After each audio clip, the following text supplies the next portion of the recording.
నమస్కారము. ఈరోజు చెరువులు మండలం గొడవరు గ్రామంలో ఆధార్ క్యాంప్ నిర్వహించబడుతుంది. 5 సంవత్సరాల నుంచి 18 సంవత్సరాల పిల్లల వరకు ఆధార్ అప్డేట్ మరియు మిగిలిన వారికి కూడా ఆధార్ అప్డేట్ చేయడం జరుగుతుంది. అలాగే ఆధార్ కార్డులో ఉన్నటువంటి కరెక్షన్స్ అన్నీ కూడా date of birth, change of address అవన్నీ కూడా చేయడం జరుగుతుంది. దానికి గాను అట్లమూడి నుంచి అరుణ్ కుమార్ గారు మాకు గ్రామంలో ఆధార్ సర్వీసులు చేయడానికి వచ్చి ఉన్నారు. మార్నింగ్ 9కే వచ్చారు. అలాగే ఈరోజు కూడా రేపు కూడా ఇలాగే ఈ ఆధార్ క్యాంప్ నిర్వహించడం జరుగుతుంది.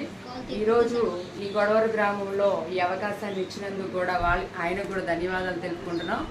అలాగే సర్వీస్ కొంచెం లేటుగా జరుగుతుంది. పక్క గ్రామంలో ఉన్నటువంటి గుండవరం వాళ్ళు కూడా రావడానికి రెడీలో ఉన్నారు.